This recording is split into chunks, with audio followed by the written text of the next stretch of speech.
Thank you, Sabrina. Speaking of the rules-based order that say you're defending, the ICC today issued 2 warrants against for the Prime Minister of Israel, Mr. Netanyahu, and former Defense Minister, Mr. Gallant, alleging that they committed crimes against humanity, war crimes, including using starvation as a tool of war, a weapon of war.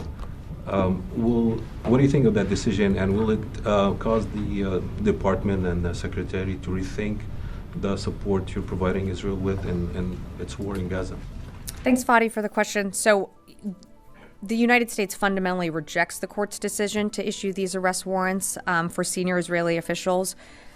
We remain concerned by the prosecutor's rush to seek arrest warrants and, some of the processes that this has played out in.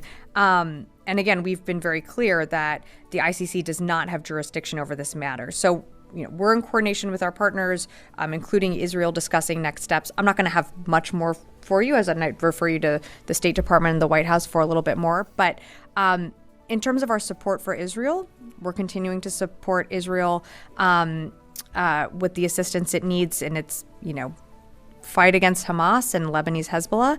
But that doesn't mean that we can't continue to make clear our concerns on the conduct and how they are conducting those operations, whether it be in Gaza or on the northern border. So you're rejecting the decision based on, I guess, technicalities and jurisdiction. Mm-hmm. What do you think of the allegations? Committing war crimes and crimes against humanity.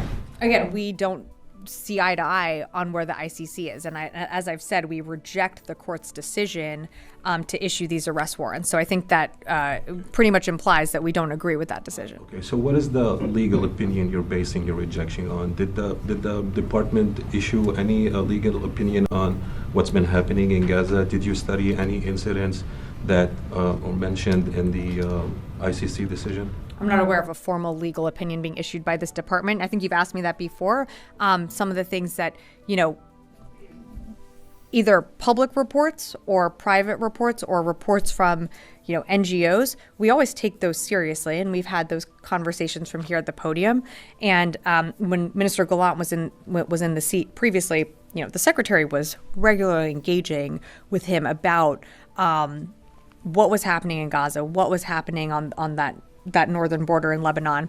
And we take it so seriously that we installed a maritime corridor to get aid into Gaza. So it's something that we're going to continue to engage with the Israelis on. And we have people in the region right now engaging on these issues that you're raising. So again, I'm not aware of like a legal review coming from this building, but all the issues that you raise every single day, whether it be here in this briefing room or in our office, we take very seriously. I have one more follow-up. Of course. Please. So if you don't have any legal assessment, how can you reject what's been presented by a legal body, one of the highest, it's an international law court? How can you reject it if you don't have a counter legal assessment? Is it a political rejection? And if you don't have a legal assessment? Yeah, again, Fadi, I'm just not going to have more for you to provide other than what I said is that we reject the court's decision.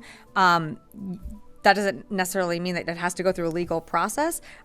We can reject decisions from the court that come down in various forums. We're in discussions with our partners, including Israel, on next steps, but I'm just not going to have more for you.